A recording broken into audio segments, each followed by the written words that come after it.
రమేష్ గారు, ఒక అర్హత లేని వ్యక్తి విద్యార్థి విభాగం దేశానికి కూడా వైజాగ్ నుంచి వెళ్తుంది అనేది ఓపెన్ సీక్రెట్. దాన్ని డెఫినెట్ గా కంట్రోల్ చేసే అవసరం ఉంది. మన కేబినెట్ లో కూడా ముఖ్యమంత్రి గారు దీని మీద సరదాగా అన్నాడు, మనకి ఈ క్రెడిట్ దక్కింది, వైజాగ్ నుంచే మొత్తం దేశానికి మొత్తం చేస్తా ఉన్నాం. ఆయన సరదాగా దాన్ని చాలా సీరియస్ గా దీన్ని ఇమీడియట్ గా మీరేదో ఒకరిద్దరు సప్లైస్ మీద కేసులు పెట్టడం కాదు, ఎక్కడైతే సాగు అవుతామని దీంట్లో ఎవరో ఇన్వాల్వ్ అవుతాం. పెద్ద ఎత్తున ఇప్పుడు మామూలు విధులకి అయితే ఏదో కేజీలు వచ్చేది, ఇప్పుడు కేజీలు పేరు టన్నుల్లో వస్తుందండి. మొత్తం ఎక్కడికెక్కడికి మొత్తం ఏ రోజు చూసినా రైల్వే దీంట్లో పెట్టుకున్నా మొదలు పెట్టుకున్నా కొన్ని వందల కేజీలు లేకపోతే టన్నుల లెక్కన గంజాయి వస్తాం. కాబట్టి అందరికీ మీరు అన్నట్టు దీంట్లో కేవలం ఒకరిద్దరు కాదు, దీంట్లో పెద్ద పెద్ద వాళ్ళు చాలా మంది ఇన్వాల్వ్ అయినారు. అందుకే ముఖ్యమంత్రి గారు దృష్టి కూడా వెళ్ళింది కాబట్టి దీని మీద ఒక స్పెషల్ టాస్క్ ఫోర్స్ పెట్టి మీరు ఒక స్పెషల్ డ్రైవ్ చేసి తప్ప మామూలుగా కాదు, ఒకరిద్దరు సప్లైస్ మీద కాదు. మీరు అన్నట్టు దీంట్లో పెద్ద ఎత్తున ఒక ఇండస్ట్రీ లాగా అవుతుంది. ఇది దీంట్లో పెద్దవాళ్ళు కూడా ఇన్వాల్వ్ అయ్యారు పంటా ఉన్నారు. అందుకే మేడం గారు అది గంటా శ్రీనివాసరావు గారు మాట్లాడింది. అవును, ఇప్పుడు ఏంటి మా ప్రభుత్వ హయాంలో కాదు వాళ్ళ ప్రభుత్వం పోలీస్ డిపార్ట్మెంట్ తెలుసు, ఎక్సైజ్ డిపార్ట్మెంట్ తెలుసు, ఏ గ్రామాల్లో ఏ పెద్దలు సహకరిస్తున్నారో తెలుసు. కాబట్టి అటువంటి పెద్దలతో అందరిని గుర్తించి ఒక పీడీ యాక్ట్ పెట్టి వాళ్ళందరినీ లోపలేస్తే ఒక భయం వస్తుంది, కంట్రోల్ చేయడానికి అవకాశాలు ఉంటాయి. మేడం గారు విన్నారు కదా, ఇవి 2017లో అప్పటి మంత్రులుగా ఉన్న గంటా శ్రీనివాసరావు గారు, చింతకాయల అయ్యన్న పాత్రుడు గారు మాట్లాడిన మాటలు. ఇందులో పెద్దల పాత్ర కూడా ఉంది. వీళ్ళందరూ కూడా లార్జ్ స్కేల్లో కేజీలు కాదు టన్నుల కొద్దీ గంజాయిని సాగు చేస్తున్నారు అని చెప్పి వాళ్ళ మంత్రులు 2014 నుంచి 19 మధ్య అధికారంలో ఉన్న వాళ్ళు మాట్లాడినవి. వీళ్ళు ఈ రోజున మేము గంజాయిని అరికట్టేస్తున్నాం, 2019 నుంచి 24 మధ్య జగన్మోహన్ రెడ్డి గారి ప్రభుత్వంలోనే ఈ గంజాయి అంత ఇదైందని చెప్పి వీళ్ళు మాట్లాడుతున్న మాటలు పచ్చి అబద్ధాలని చెప్పి దీని ద్వారా నేను మీకు తెలియజేస్తున్నాను. మరొక విషయం ఏంటంటే, శివపార్వతి గారు మాట్లాడుతూ ఏదో కంటైనర్ గురించి మాట్లాడారు. మరి ఆవిడకి తెలుసో తెలీదో, ఆ కంటైనర్లో ఉన్నది డ్రగ్స్ కాదు, లేకపోతే గంజాయి కాదు, వేరే ఏం కాదు, అది డ్రై ఈస్ట్ మాత్రమే అని చెప్పి సిబిఐ తేల్చింది. కేంద్ర ప్రభుత్వ సంస్థ మీ ప్రభుత్వం అధికారంలోకి వచ్చిన తర్వాత, కూటమి ప్రభుత్వం అధికారంలోకి వచ్చిన తర్వాత తేల్చిన విషయం అది. ఈ రోజు కూడా మరి దాన్ని ఉపయోగించుకుని ఇంకా ఇలాంటి దుష్ప్రచారం చేయడం అనేది పవన్ కళ్యాణ్ గారికి, ఈ జనసేన నాయకులకి అలవాటు. అలాగే ఆవిడ మాట్లాడుతూ నైట్ పెట్రోలింగ్ చేస్తున్నారు, లేకపోతే టాస్క్ ఫోర్సులు పెట్టారు, అవి పెట్టారు, ఇవి పెట్టారు, మేమేదో అడౌట్ చేస్తున్నాం అని చెప్తున్నారు. అమ్మ శివపార్వతి గారు, ఇవన్నీ కూడా జనరల్ రొటీన్ గా ప్రతి ప్రభుత్వంలోనూ జరుగుతూనే ఉంటాయి. మీరేం కొత్తగా చేయట్లేదు. మీరు ఒక్కసారి వెనక్కి వెళ్ళి జగన్మోహన్ రెడ్డి గారి ప్రభుత్వంలో ఏం జరిగిందో, ప్రభుత్వంలో ఏం జరుగుతుందో మీరు తెలుసుకోవడం నేర్చుకోండి. కేవలం ఏదో డిబేట్లకు వచ్చేసాం,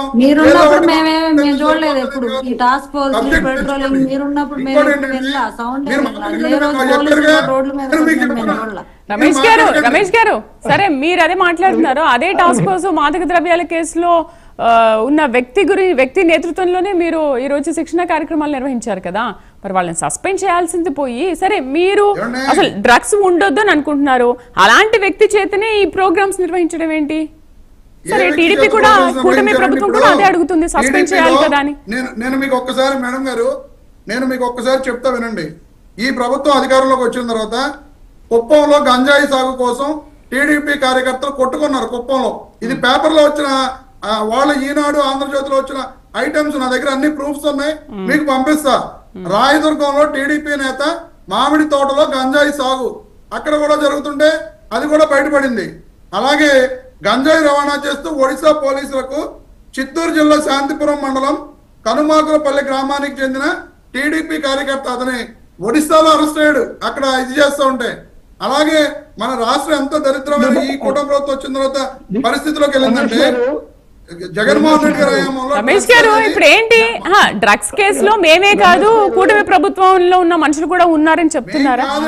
ఇప్పుడు వాళ్ళు కూడా ఏమనట్లేదు, విశ్లేషకులు అదే అన్నారు, అందరూ ఉన్నారు దీంట్లో అని.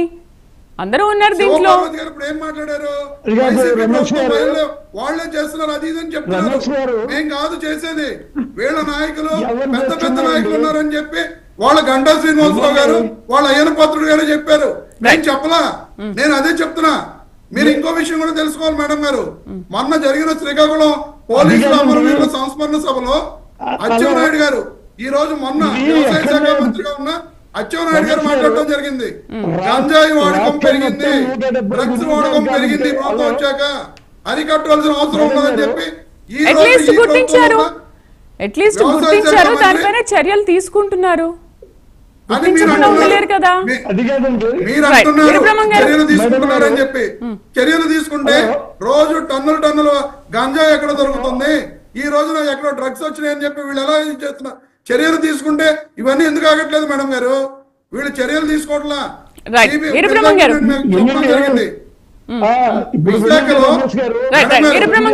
ఒక నిమిషం ఆగండి, నేను మాట్లాడుతున్నాను కదా, మీరు ఆగండి ఒక నిమిషం. మీకు ఎక్కడైతే నేను మాట్లాడతా, మీరు మాట్లాడలేరు. విశాఖలో చెప్పి మొన్న తప్పు చేసిన వారిని ఎవరిని వదిలిపెట్టము, వదిలిపెట్టము. సరే ప్రభుత్వంలో పార్టీకి నష్టం కలిగించే వాళ్ళు ఎవరు తప్పు చేసినా మా నాయకులు అంతేగాని ఒకసారి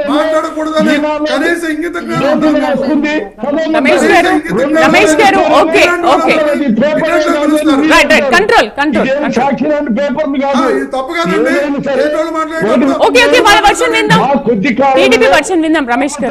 కాలంలో ఆపండి, మీరు మాట్లాడతారు మళ్ళీ.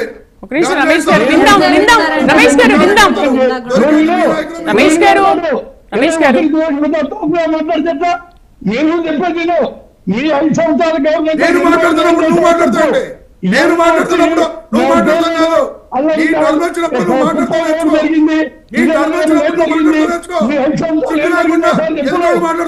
అంతేగాని అసలు గంజాయి కానీ డ్రగ్స్ కానీ చందనం కానీ ఏం జరిగినా అవినీతి అడిగాను రికార్డుగా ఏదైనా పేపర్లో నేను చూసానంటావు. ఏదో పేపర్లో చూసేది అటాచ్మెంట్ 40,000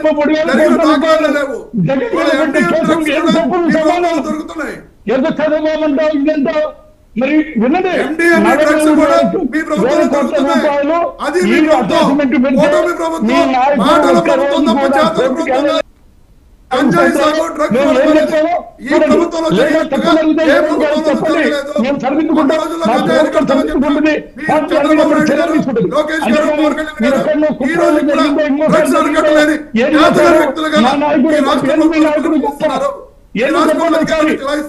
ఇప్పుడు మాట్లాడతారు. ఇప్పుడు ఏం ఆగిపోయినారు, కొనుక్కోటి శ్రీనివాసరావు వేరే అన్నారంటారు, ఇంకోరు అంటారు.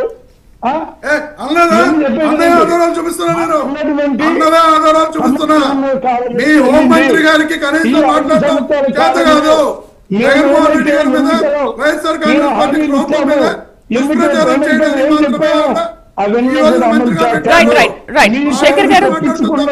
ఆవిడ కనీసం మమ్మల్ని చూసి వైసీపీ వాళ్ళకి నేర్చుకోవాలా? అది అంతే. మీరు అంటున్నారు ఇప్పుడు ఈ ఆంధ్రప్రదేశ్ లో దేవాలయం అంటే తిరుపతి అంటారు, మరి గంజాయి ఎక్కడంటే గవర్నమెంట్ అంటారు. గంజాయి సాగులో అత్యధికంగా దొరికింది టీడీపీ నేతలు, కార్యకర్తలే. మీరు ఒకసారి రికార్డ్స్ తీసుకోండి, ఆ రికార్డ్స్ చెక్ చేయండి. వాళ్ళే అత్యధికంగా దొరికారు. ఎక్కడా కూడా వైఎస్ఆర్ కాంగ్రెస్ పార్టీ నాయకులు, కార్యకర్తలు జరిగిన సంఘటనలు జరిగిందని చెప్తున్నారు. రఘురామకృష్ణరాజుకు సమాధానం చెప్పలేదు. మీరు ఆ రోజులో ఏం పొడిచారా? మీరు మీ మీద ఒక లాలికి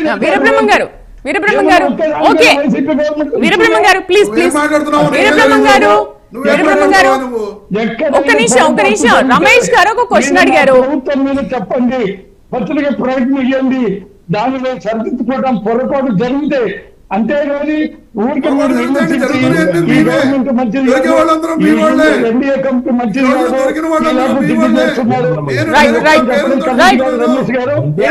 రమేష్ గారు ప్లీజ్ కంట్రోల్. శేఖర్ గారు ఓకే. నేను చెప్పేదేనండి,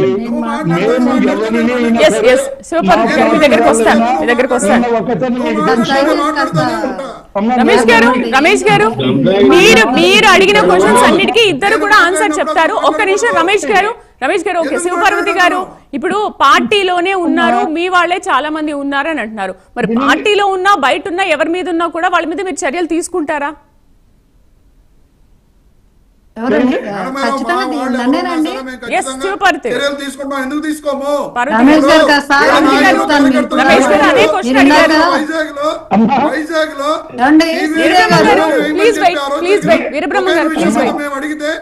రమేష్ గారు మీరు అడిగిన దానికి ఆన్సర్ చేస్తున్నారు. పార్వతి గారు ప్లీజ్ వెయిట్, వినండి.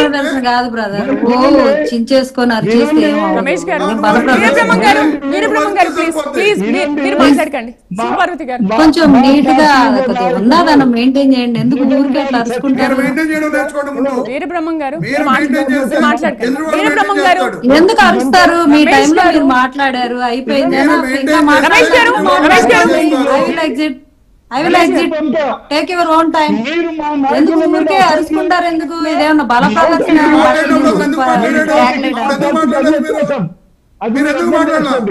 కొంతసేపు ఆగండి, కాస్త ఉందాదనం మెయింటైన్ చేయండి. ఫస్ట్ శ్రీదేవి గారు ఈయన చూపించారు ఇందాక. రమేష్ గారు ప్లీజ్ వెయిట్.